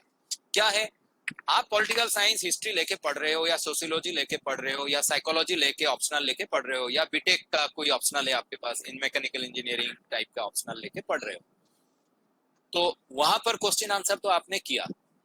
लेकिन वो सारे क्वेश्चन आंसर क्या हो रहा है कि मान लो 10 क्वेश्चंस है, आपको 5 क्वेश्चन करना है, तो सभी क्वेश्चन के लिए आपको एक पर्टिकुलर टाइम लिमिट के अंदर और एक पर्टिकुलर स्पेस के अंदर लिखना होता है। ताकि कोई क्वेश्चन का आंसर बहुत बड़ा ना हो जाए, ताकि आप पूरा पेपर ही भूल गए बाद में कि 3 क्वेश्चन छूट गया, 2 क्वेश्चन में आपका वो चला गया। ताकि आप एक प्लान करके जाते हैं यूपीएससी में कि भाई मुझे ऐसे करना है। तो उसमें क्या होता था कि यूपीएससी में जो लोग बैठे हैं आपको जज करने के लिए, उनको भी एक समस्या ये भी हुआ कि अरे देखो, मैंने ये सवाल तो सोशियोलॉजी में पूछा था कि इंडिया का कास्ट सिस्टम आप लिखिए जिसके लिए 10 मार्क्स हैं, और आप 10 मार्क्स में एक ही पेज लिख पाओगे, लिखने की ज्यादा जरूरत भी नहीं है क्योंकि 10 मार्क्स है। तो फिर बच्चा का जो थॉट प्रोसेस है, जैसे मैं अभी बता रहा हूँ, स्वप्निल मुझे पूछ रहे हैं तो मैं घंटे भर आपको बताते जा रहा हूँ। क्यों? क्योंकि मुझे मजा भी आ रहा है और मेरा जो ज्ञान है मैं भी आपके साथ शेयर कर रहा हूँ। ये भी एक चीज होता है, ऐसे मौका भी लोगों को मिलना चाहिए। तो यूपीएससी ने सोचा कि भाई चलो बच्चों को हम ऐसे एक मौका देते हैं जो अपना थॉट प्रोसेस को दिखाएं कि वो क्या बंदा है। उसके लिए एनफ स्कोप होना चाहिए, ना केवल वो 10 मार्क के लिए वो दो लाइन लिख रहा है, 3 लाइन लिख रहा है या एक पेज के अंदर लिख रहा है। इसलिए एसे का इंट्रोडक्शन, जब एसे का इंट्रोडक्शन होता है आपको लंबा एसे लिखना पड़ता है जिसमें पता चलता है कि बच्चे का दिमाग में क्या चल रहा है, बच्चा किस प्रकार का है, हाँ, वो आगे जाकर राष्ट्र को क्या कंट्रीब्यूट करेगा। क्योंकि आप एक बैकग्राउंड से आए हो, अगर मैं अभी आई एम वेरी श्योर आपके जितने स्टूडेंट है आप सबको मौका दे दो, मैं श्योर हूं अगर आपको थोड़ा इन बच्चों को थोड़ा, या इन स्टूडेंट को जो मैच्योर्ड है, काफी अभी यंग बच्चे हैं, यंग स्टूडेंट्स है, हमारे लिए तो बच्चे ही हैं, ये इनको आप थोड़ा सा छूट दे दो और बोलो कि आप इसके जो भी टॉपिक है आप बताओ और बोलो। आप देखो कितना मजा आएगा इनको, और घंटों भर बोल सकते हैं ये लोग, आधा घंटा घंटे भर बोल सकते हैं। ऐसा नहीं है, इनको ऐसे मौका देना चाहिए ताकि वो अपने बात को रख सके। तो ऐसे कंपटीशन ऐसा है, लेकिन उसमें आपको ये चीज भी सोचना पड़ेगा कि आप जब ऐसे कंपटीशन दे रहे हैं, आपको यूपीएससी एक मौका दिया कि थॉट प्रोसेस को आप दीजिए ताकि 4, 5, 10 पेज में पूरा लिखिए। बट एक राइडर उसमें लग जाता है। क्या? प्रोजेक्ट जब आप कोई भी चीज को करते हैं, आप किसी मेहमान को घर में जब बुलाते हैं तो आप ऐसा नहीं है कि आप जो डेली खाना खाते हो उसी को खिलाते हो, उस दिन आपको कुछ अच्छा चीज बना के खिलाना पड़ता है क्योंकि मेहमान आया है। उसी तरह ऐसे कंपटीशन में थोड़ा सा स्पाइस भी देना पड़ता है एनालिसिस के तौर पे। वो एनालिसिस आता है इकोनॉमिक्स बैकग्राउंड से, क्योंकि आपने इकोनॉमिक्स पढ़ रखा है, आपको पता है कि नंबर्स कैसे दिखाना है, आपको पता है कि ग्राफ के द्वारा ऐसे होता है, आपको लॉजिक आपने वहां पर पढ़े हो कि आप अपना आर्गुमेंट को रख सकते हो, चाहे वो आप पॉल साइंस के बैकग्राउंड से हो, चाहे वो सोशियोलॉजी बैकग्राउंड से हो, कोई दिक्कत नहीं। अगर आपको पता है कि डाटा देना है, वो पर्टिकुलर ऐसे में आ रहा है, उसमें लॉजिक का पार्ट है, तो आप उस चीज को थोड़ा सा मोल्ड करके जब इकोनॉमिक्स का थोड़ा स्पाइस लगा दोगे कि आपने सीखा है इकोनॉमिक्स से, ये चीज भी मैं लगा देता हूँ, एक पैराग्राफ आपने उस नजरिया से लिखा, तो आपका ऐसे में, जैसे कहते हैं ना, 4 चांद लगने वाली बात है कि आपके ऐसे में एक एक्स्ट्रा वो दिखेगा। और जो इवैल्यूएटर है, अगर वो 5 लोगों को 10-10 मार्क दे रहा है तो आपको वहां पर 12 मार्क देगा, 15 मार्क देगा, क्योंकि अल्टीमेटली आपको आईएएस में क्रैक करना है या अलाइड सर्विस में इसमें क्रैक करना है, तो ज्यादा मार्क्स भी तो चाहिए ना। तो मार्क्स कैसे आएंगे? अगर सारे बच्चे एक जैसे लिखेंगे तो मार्क्स तो नहीं आएंगे। मार्क्स आने के लिए ये चाहिए। और इसीलिए स्वप्निल का ये जो क्वेश्चन है, आपका इंस्टीट्यूट इसके ऊपर जो काम कर रहा है, मैं तो चाहता हूं कि आपके इंस्टीट्यूट इसमें स्पेशलाइज शायद कर लिया होगा तो अच्छे बच्चे आएंगे यही सीखने के लिए। और आपने ये बहुत बड़ा काम किया है कि बच्चों को ऐसे के ऊपर भी आप ये ट्रेनिंग देना शुरू किया है, बहुत यस अच्छा। Sir, yes sir. सर, हमारे क्लास में हम रेगुलरली ऐसे राइटिंग कंपटीशन भी ऑर्गेनाइज करते हैं। ऐसे राइटिंग्स के लिए अलग अलग हम सेशन ऑर्गेनाइज करते हैं, और जी जी जो एक अच्छा ऐसे किस प्रकार लिखा जाए इसके ऊपर भी गाइड करते रहते हैं स्टूडेंट्स को। और आपने बहुत अच्छे से अपने स्टूडेंट्स को बताया, इससे बहुत अच्छे हेल्प होगी स्टूडेंट्स को। सर, बिल्कुल। मैं नेक्स्ट क्वेश्चन पे आता हूँ। यूपीएससी मेंस में एक अलग से एक डेडिकेटेड पेपर है इकोनॉमिक्स के लिए, जो economic and social development prelims में उन्होंने इंट्रोड्यूस किया है जीएस पेपर 1 में। उसी को एक्सपांड करके यूपीएससी मेंस में एक अलग पेपर होता है इकोनॉमिक्स के लिए, और उसमें भी इकोनॉमिक एंड सोशल डेवलपमेंट इसको फोकस किया गया है। बट उसके साथ साथ कुछ और भी चीज़ें ऐड की है, जैसे कि public finance, government budgeting, monetary policy, RBI का रोल, उसके बाद international economics, world trade organisation, और इंडिया के जितने भी इंटरेक्शंस होते हैं वर्ल्ड के साथ, India's economic interactions with world, ये सारी चीजें उसमें जीएस पेपर 3 में उन्होंने ऐड की है। तो इसके लिए सर दो चीजें हमेशा बताई जाती है, एक तो न्यूज़पेपर और एक है इकोनॉमिक सर्वे। तो सबसे पहले मैं आपको पूछना चाहूंगा कि इकोनॉमिक्स की समझ क्रिएट करने के लिए, अंडरस्टैंडिंग क्रिएट करने के लिए, और यूपीएससी मेंस का जो जीएस पेपर है उस उसके पॉइंट ऑफ व्यू में न्यूज़पेपर्स का क्या इंपॉर्टेंस है सर? बिल्कुल, ये तो है ही। आप देखो, न्यूज़पेपर के बिना तो दुनिया चलती नहीं है। शुरुआत न्यूज़पेपर से होता है दिन का। और न्यूज़पेपर में क्या होता है कि आपको बहुत ज़्यादा इंफॉर्मेशन ऑथेंटिक मिलता है, और उस इंफॉर्मेशन में आप सारा चीज जो डेवलपमेंट गवर्नमेंट के अंदर हो रहा है आपको मिलता है। तो इसीलिए न्यूज़पेपर को तो छोड़ना नहीं है। इंफॉर्मेशन के तौर पे वो काम करता है, और एवरीडे बेसिस पे आप न्यूज़पेपर में आते हैं। नाउ द प्रॉब्लम इज कि इकोनॉमिक्स को मास्टरी करने के लिए यूपीएससी के संदर्भ में इकोनॉमिक सर्वे एंड न्यूज़पेपर का जो इकोनॉमिक्स पेज भी एक डेडिकेटेड पेज होता है बिजनेस और इकोनॉमिक्स के ऊपर। उसमें आप देखिए, एक ओरिएंटेशन खुद को भी करना पड़ेगा। एक पेपर जब आप लेते हैं वो थोड़ा सा अलग हो जाता है, फिर आपको कंसंट्रेशन, आपका थॉट प्रोसेस, हर एक चीज को आपको चेंज करना पड़ेगा। नंबर उसमें न्यूज़पेपर पढ़ना एक अलग बात है। ये चीज सारे बच्चे पढ़ना चाहिए, इरेस्पेक्टिव ऑफ इकोनॉमिक्स हो या ना हो। लेकिन जो इकोनॉमिक्स का बच्चा है वो न्यूज़पेपर में इकोनॉमिक्स रिलेटेड न्यूज को प्रॉपरली, मैं तो कहूँगा डेली बेसिस पे। किसी का माइक शुरू है क्या? हाँ, थोड़ा सा, कोई बात नहीं। हाँ, अभी हाँ ठीक है। हाँ सर, ओके। डेली बेसिस पे अपना नोट बनाए। सिलेबस में देखा कि कौन सा पोर्शन है इकोनॉमिक्स का जो एक डेली बेसिस पे न्यूज़पेपर में आप एक मैट्रिक्स बनाते पहले घर पे अपना, या आप इसको दे सकते हो बच्चों को, मैं यस बताऊंगा सर। जैसे आप। हाँ, आप दे भी रहे हैं, लेकिन उसमें जो इकोनॉमिक्स के बच्चे हैं न्यूज़पेपर से सिलेबस रिलेटेड चीजों को वो उठा लें, क्योंकि economic social development related news everyday basis पे आता रहता है, लेकिन उसका इंपॉर्टेंस कहाँ पर है वो समझना पड़ेगा। वही बात है, और कुछ नहीं। कोई न्यूज ऐसे आता है, कोई सरकार का कोई पॉलिसी अनाउंसमेंट हुआ तो वो इंपॉर्टेंट न्यूज बन जाता है, क्योंकि आपको वो चीज मेंस के कोई आंसर शीट में भी लिखना पड़ेगा अगर वो क्वेश्चन आया हुआ है। बट कोई फिगर, फैक्ट फिगर टाइप का कोई क्वेश्चन है, हो सकता है वो प्रीलिम में ज्यादा यूज हो जाएगा। इस टाइप का आपको एक करना पड़ेगा। बाकी जो इकोनॉमिक सर्वे आपने बताया, इकोनॉमिक सर्वे थोड़ा सा स्पेशलाइज तरीके से पढ़ना पड़ता है, क्योंकि इकोनॉमिक सर्वे में आपको एक साल का पूरा जो डेवलपमेंट हुआ है वो सरकार बताती है, खर्चा और ये सब के ऊपर। लेकिन मैं इस संदर्भ में एक इम्पॉर्टेंट चीज बताना चाहता हूँ इकोनॉमिक सर्वे के बारे में। मोदी सरकार 2014 में इलेक्ट होके आए।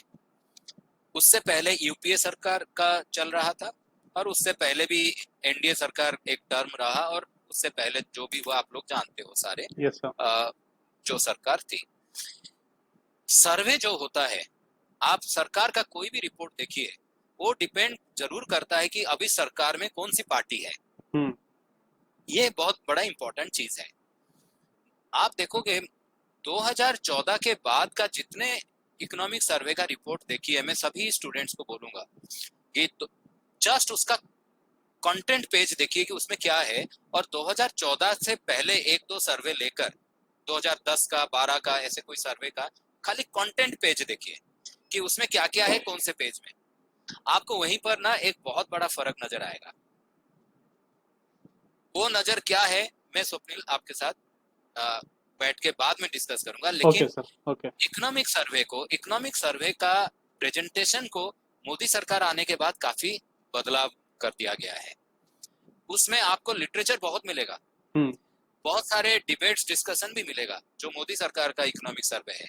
पहले जो इकोनॉमिक सर्वे आता था उसमें नॉर्मली डाटाबेस, पिछले इतने साल से ये चल रहा है, प्रोग्राम, पॉलिसी, ये सब था। तो ये जो डिफरेंसेस है, तो आज का स्टूडेंट जब यूपीएससी दे रहा है, ये कह सकता है कि हमसे अभी यूपीएससी और सरकार क्या उम्मीद रखते हैं, तो उस हिसाब से उनको ढालना पड़ेगा। और इकोनॉमिक सर्वे तो जरूर देखिए, उसमें जो भी डेवलपमेंट होता है 1 साल का वो आता है, और उसके लिए गाइडेंस जरूर, और आप तो हैं ही यस गाइडेंस सर। देने के लिए। उसमें बिना गाइडेंस का कोई बंदा इसको पूरा समझ नहीं सकता। ये मैं भी कहता हूँ, बच्चों को थोड़ा सा गाइडेंस एकदम लेना चाहिए, yes sir. Economic survey related yes. और इकोनॉमिक्स रिलेटेड भी, क्योंकि थोड़ा टेक्निकल है। समझ जाने के बाद डिफिकल्टी कुछ भी नहीं है। Yes sir. सर मैं इसमें स्टूडेंट्स को कुछ एक दो बातें बताना चाहूँगा कि जैसे न्यूज़पेपर में भी बहुत सारी न्यूज़ आती रहती है, और इकोनॉमिक सर्वे में पूरे 1 साल का जो हैपनिंग्स है, जो भी डेवलपमेंट्स है, वो एक्सप्लेन किया जाता है। तो हम न्यूज़पेपर बेस्ड जो नोट्स है वो भी बच्चों को शेयर करते हैं। न्यूज़पेपर कैसे पढ़ना है, नोट्स कैसे निकालना है, तैयारी कैसे करनी है, ये तो हम डेली बेसिस पे बताते रहते हैं। बट इकोनॉमिक्स का जो मेन क्रक्स है, वो पूरे 1 साल का जो क्रक्स है वो इकोनॉमिक सर्वे में भी आता है।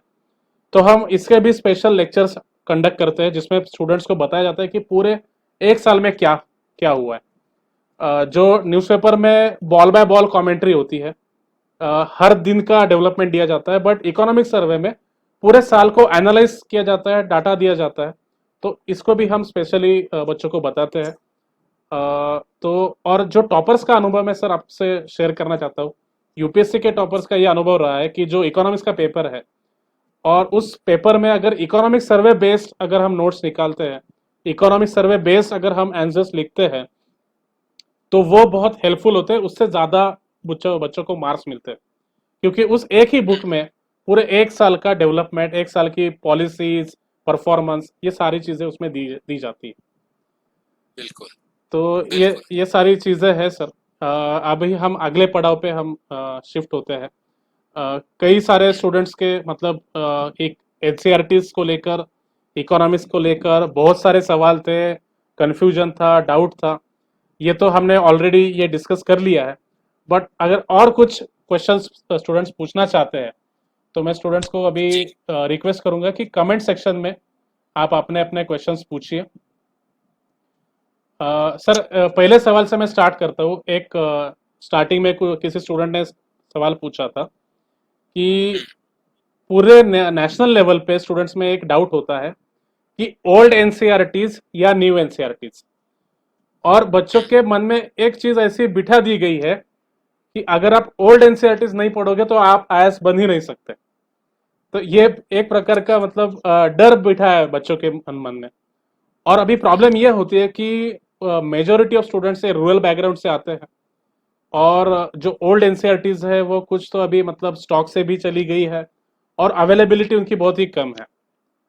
और तो ये मतलब हम जो स्टूडेंट्स को बताते हैं, ये जो टॉपर्स भी बताते हैं हमेशा, कि कोई दिक्कत नहीं है अगर आप नई एनसीईआरटीज भी पढ़ते हैं, और नई एनसीईआरटीज पढ़नी चाहिए जिसमें आपको लेटेस्ट डेटा मिलेगा। तो थोड़ा सा आप स्टूडेंट्स को बता दीजिए कि ओल्ड एनसीईआरटीज और न्यू एनसीईआरटीज में किसे प्रेफर किया जाए।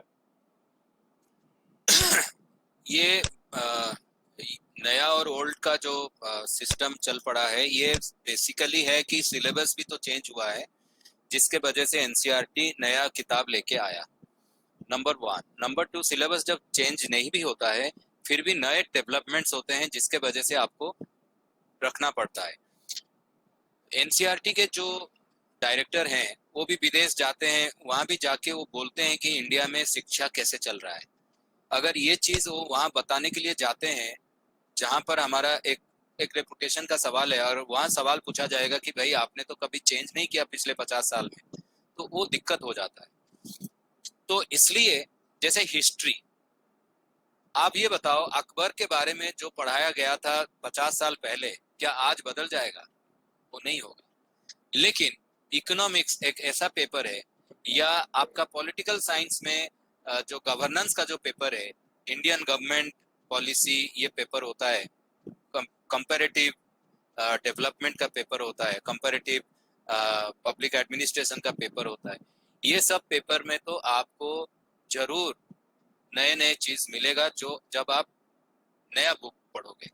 तो इसी वजह से क्या कहा जाता है और आप अगर एक सीरीज भी देखोगे एनसीईआरटी का, वो आपको बहुत दूर तक जाना नहीं है, क्योंकि एक किताब जरूर 10 साल से तो कम होता ही नहीं है, 10 साल से ज्यादा ही होगा जो चला होगा। तो इसलिए रादर मैं कहूंगा स्टूडेंट्स को, क्योंकि स्वप्निल आप ही इसका मेन कर्णधार हो, यहीं पर बैठे हो, आप पूरा बच्चों को गाइड कर रहे हो, तो इसमें मेन चीज आता है, दो चीज आता है जहां पर बच्चा कंफ्यूज होगा। एक होता है अवेलेबिलिटी को लेके बच्चा कंफ्यूज होता है कि भाई मुझे किसी ने बताया कि पुराना किताब भी पढ़ना है, लेकिन वो तो मुझे मिल नहीं रहा है। दूसरा बात होता है, क्योंकि उसके वजह से वो चीज इतना सामने नहीं आता है, लेकिन उसके कारण ये सब परेशानी बढ़ जाती है कि भाई एक्चुअल परेशानी है कि बच्चों को किताब नहीं मिल रहा है, तो इसी वजह से बच्चा परेशान हो गया है। दूसरा बात ये होता है कि जब किताब नहीं मिल रहा है मान लो, तो बच्चा ये सोचता है कि भाई वहां पर कोई बच्चा फिर कंफ्यूज कर दिया मार्केट में कि भाई देखो नए में नहीं है, पुराने में है, और पुराना नहीं मिल रहा है, तो आपको ये दिक्कत हो जाएगा। तो नेचुरली ऐसे समस्याओं को हम दूसरे ढंग से समाधान कर लेते हैं। यहाँ पर दूसरे ढंग से क्या होगा कि आप जब सभी बच्चों के साथ हो, you become the main source, और Yes, आप sir. जब मटेरियल को ये करके देते हैं, मैं तो कहूंगा कि भाई एनसीईआरटी पढ़ने की क्या जरूरत है, जब स्वप्निल अपना मटेरियल बना रहे हैं एनसीईआरटी देखकर, और उसमें सारा चीज है, पिछले 50 साल का एनसीईआरटी ही आप ऑलरेडी करके दे रहे हो, तो कहीं जाने की जरूरत ही नहीं है। रादर बच्चों को तो यही कहना चाहिए कि हम सारा एनसीईआरटी पढ़ रहे हैं और यहाँ पर पढ़ रहे हैं, Yes, काम sir. खत्म। Yes, sir. क्योंकि एनसीईआरटी तो कभी आके ये सब चीज बताता नहीं है, बताने वाले आप हो। Yes, sir. Yes, sir. NCERT के किताब के बारे में बताने वाले आप हो, तो इसीलिए ये बहुत बड़ा इशू नहीं है। और इसको लेके मैं सोचता हूँ कि कोई बच्चा कंफ्यूज ना हो, पढ़ने के लिए क्या पढ़ना चाहिए क्या नहीं पढ़ना चाहिए, मैं इसके बारे में सिंपल सोल्यूशन यहीं पर देता हूँ कि जब आप स्वप्निल के पास आए हो और स्वप्निल के इंस्टीट्यूट में आपने दाखिला किए हो, तो मेरा ये मतलब है कि स्वप्निल इनको सब कुछ दे रहा है और स्वप्निल दे सकता है, तो आपको इधर उधर भटकने की जरूरत नहीं है, और हम भी नहीं चाहते हैं, तब तो फिर फायदा क्या हुआ हमारा यहाँ पर रहना। Right, sir. Right, right, right. ठीक है ना? तो ठीक है, ज्ञान अर्जन करने में, इंफॉर्मेशन लाने में, सोर्स वगैरह यही होता है जिसमें एक इंस्टीट्यूशन काम में आता है। Yes, sir. Yes. सर मैं स्टूडेंट्स को एक इन्फॉर्मेशन देना चाहता हूँ कि जन्मेजॉय सर बहुत बिजी रहते हैं। सर को भी कई ऑनलाइन क्लासेस लेनी होती है, और सर ने उनका जो मौल्यवान समय है, जो इतने बिजी शेड्यूल में उन्होंने अपना समय निकाला है, और वो हमारे साथ जुड़े दिल्ली से।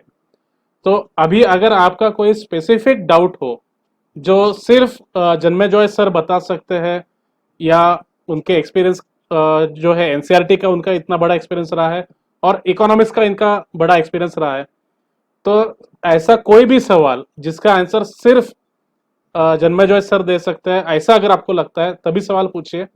बाकी आपके जितने भी क्वेश्चंस है एनसीईआरटी से हो या न्यूज़पेपर से रिलेटेड हो, प्रिपरेशन से रिलेटेड हो, प्रिपरेशन कब स्टार्ट करनी चाहिए, कब प्रिपेयर करना चाहिए, कौन सी बुक्स पढ़नी चाहिए, सर बुक लिस्ट दीजिए, ये सारे सवाल है हम हमारे जो रेगुलर सेशंस है उसमें हम डिस्कस करते भी रहते हैं, और आपको ये बताया जाएगा।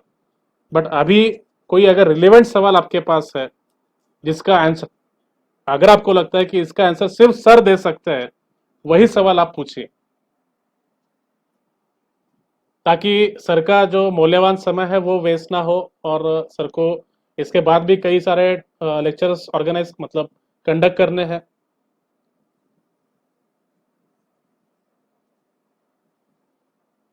ये जो सारी चीजें हैं, टेक्निकल चीजें हैं प्रिपरेशन से रिलेटेड, वो हम क्लास में रेगुलरली डिस्कस करते रहते हैं। इकोनॉमिक्स के लिए क्या टिप्स होती है, ये सारी जो ट्रिक्स है, टेक्निक्स है, हम आपको रेगुलर क्लास में बताएंगे। सर बहुत बहुत धन्यवाद आपका। आपने आपने आपका बिजी शेड्यूल में आपने आपका समय निकाला, हमारे सारे स्टूडेंट्स को आपने गाइड किया। आप मतलब आप जब बता रहे थे, जब बात कर रहे थे, तो मुझे इतनी खुशी हो रही है कि कोई इतना मतलब जब ज्ञान डिस्ट्रीब्यूट करता है, जो अपना एक्सपीरियंस शेयर करता है, तो इतना खुलकर आपने बताया, इतना खुलकर आपने आपका एक्सपीरियंस शेयर किया।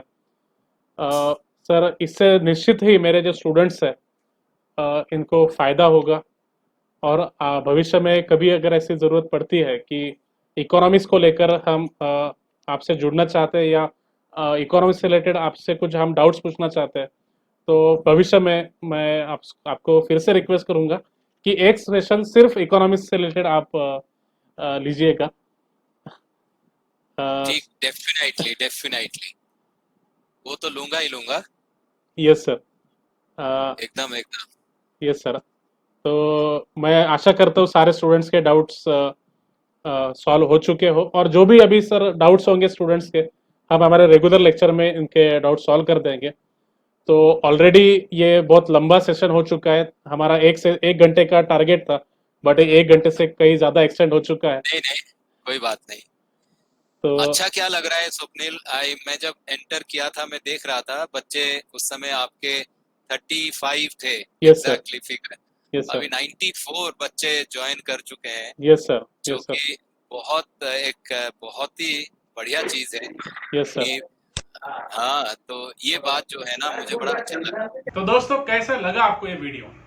मैं आशा करता हूं कि आपके सारे सवालों का जवाब आपको मिल गया हो।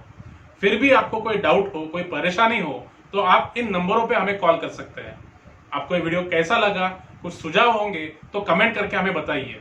इस वीडियो को ज्यादा से ज्यादा शेयर कीजिए और स्वप्न स्टडीज को सब्सक्राइब कर लीजिए। पढ़ाई करते रहिए और स्वप्न स्टडीज देखते रहिए। Thank you.